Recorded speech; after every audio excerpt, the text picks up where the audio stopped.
This is Tracy Starr. There's a little fuzzy little doggy.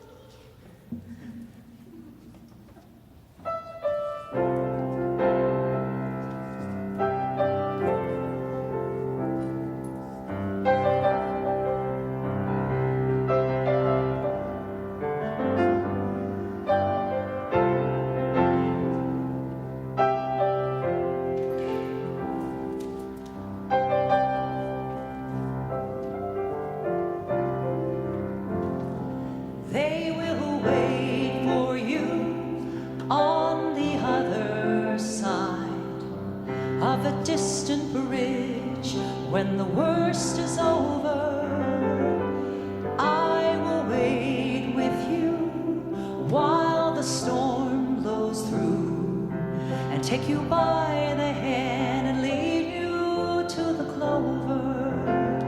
You say that no one's there to care. They stop to whisper or to stare, but not me. This very moment you're lovely. Upstream you thrust and dive. It shows how you're alive, what you're made of, and it measures my love. So we'll just persevere till the gray skies clear. In your boat at sea, darling, just you and me. The CDC first released a report on HIV/AIDS in June of 1981. A few years later, AIDS touched my life as a young shop girl who stood in just about every department store in Manhattan. I watched the beautiful boys disappear. They will wait for you on the other side of a distant bridge when the worst is over. I will wait with you while the storm blows through and take you by the hand and lead you to the clover. So after I was invited to yet another memorial service for yet another beautiful boy my age, I became a volunteer at St. Vincent's Hospital's supportive care program. I was assigned to visit Chris and Richard. Chris had AIDS, and Richard was his caregiving partner.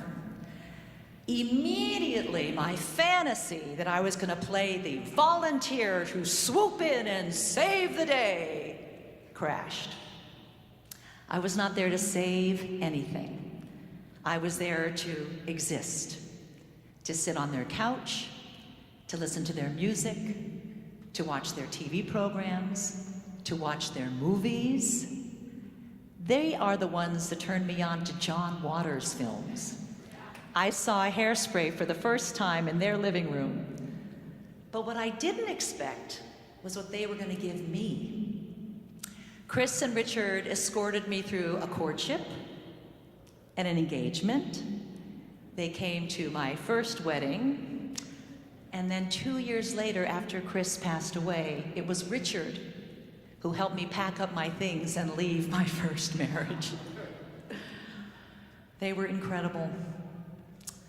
I remember Sister Pat. Sister Pat trained us volunteers, and she said, "You all think you're here solely for the client that we will be assigning you to visit. But you are also here because down the line in your personal lives, you will be called upon to care for a loved one." No. No one's ever going to get sick in my life. My parents are never going to die. Fast forward 10 years, I was my father's Monday to Friday, 11 to 7 caregiver to give my mother Becky a break. Now, a break for my mother Becky meant taking the 4 train to Brooklyn and working 40+ hours a week as a revered midwife. That was Becky. So every morning I let myself into my parents' apartment. I prepared my father's breakfast. I escorted him to and from chemo. I got him to drink 12 glasses of water a day. That was so hard. And walk laps up and down my parents' hallway. But I learned some valuable caregiving lessons. I learned no pep talks, Meg. Let Dad express his anger, his fear, his grief, and if while doing so he tapped my feelings, well, that meant I had to go elsewhere for my support. I was a caregiver now. I also learned that time stretches. I was able to live a lifetime with my father in the 9 months we had together. I was able to ask him every awkward, essential question that an adult daughter dreams of asking a father. Did you want to have kids? Well, the children were your mother's idea, but you have made all the difference. I am a better man for it. The truth. He told me the truth. And with that truth, all my childhood longing evaporated. I was more than a daughter now. I was a companion. I was a confidant. I was a caregiver. Now, my mother's grief was fascinating to observe. It was an anti-grief.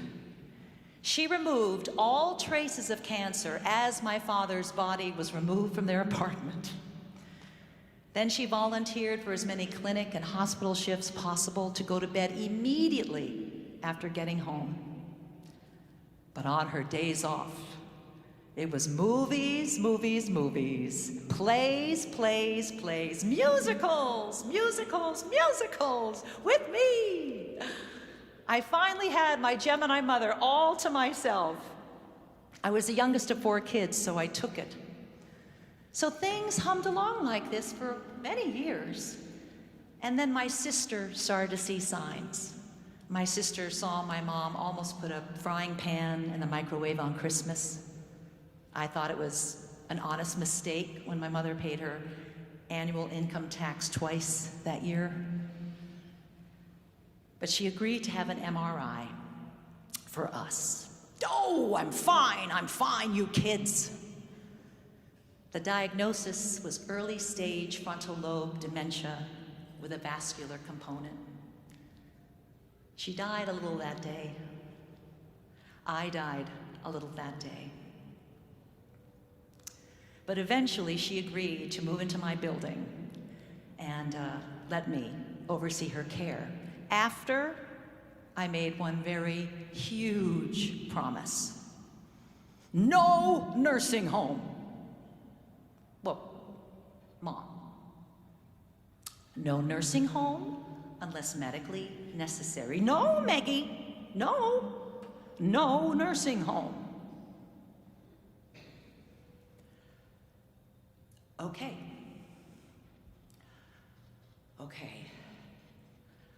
No nursing home. So what do you think sold her on the apartment? The $19 Bed Bath & Beyond sheer white nylon curtains that the broker hung at all the windows. Can we keep the curtains, Maggie? Yes, Mom, we can keep the curtains.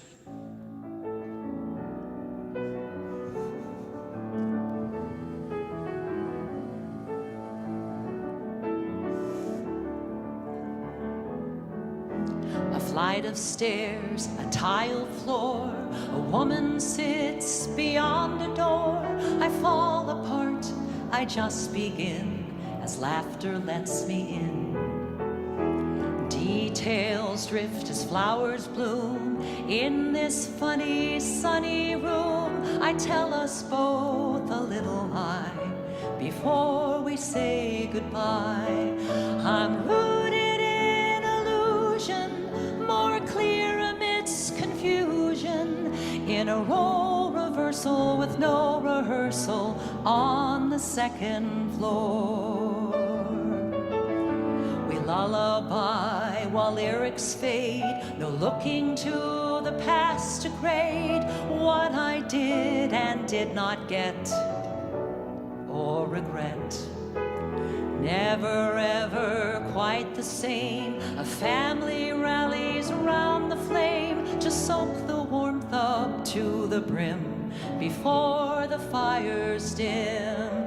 I'm rooted in illusion, more clear amidst confusion, in a role reversal with no rehearsal on the second floor.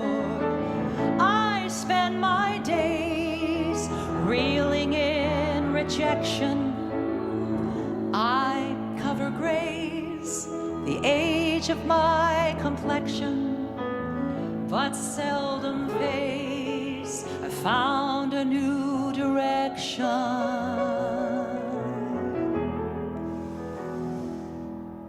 A flight of stairs, a tile floor, a woman sits beyond a door. I fall apart, I just begin. Her laughter let me in. Her laughter let me in. Her laughter let me in.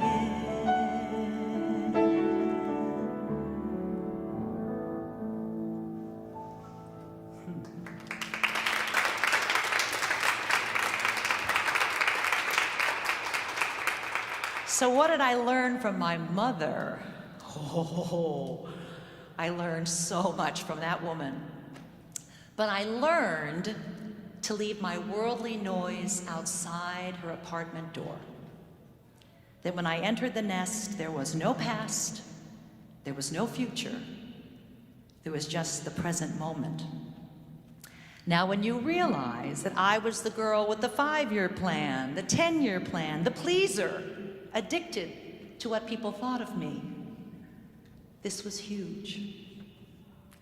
It reminds me of the day that I was all worked up about something ridiculous, and I tried to conceal it behind a big fake Meg smile.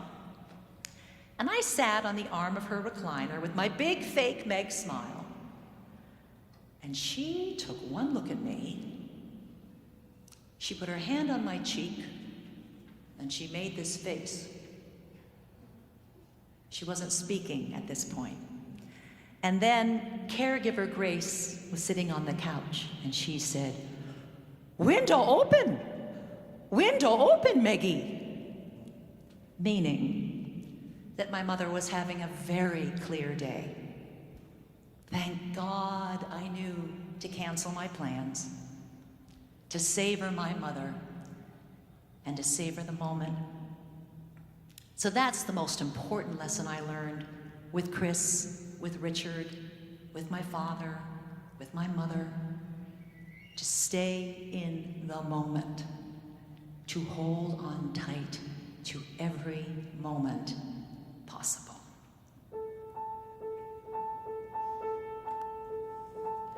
Hold on tight to the moment, breathe it in, clear the mind of tomorrow where you've been.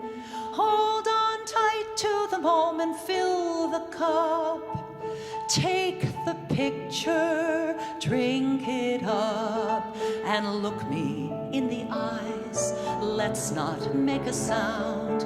How long can we make it last in this higher ground?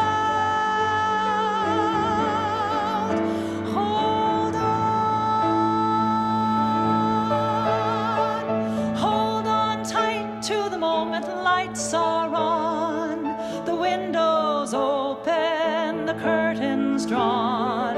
Hold on tight to the moment, you know how. Savor this right now and look me in the eyes. Let's not make a sound. How long can we make it last in this higher ground? Hold on. Look me in the eyes. Let's not make a sound. How long can we make it last in this higher ground? Time is standing still, it tells me what to do. The moment never slips away if I hold it tight for you. Hold on, hold on, hold on. Hold on tight to the moment, breathe it in. Clear the mind of tomorrow where you've been. Hold on tight to the moment, you know how. Savor all of me, savor all of you, savor all of this right now. Hold on, hold on, hold on.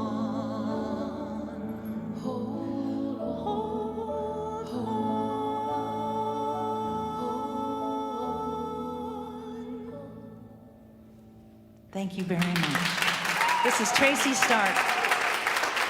No Flather.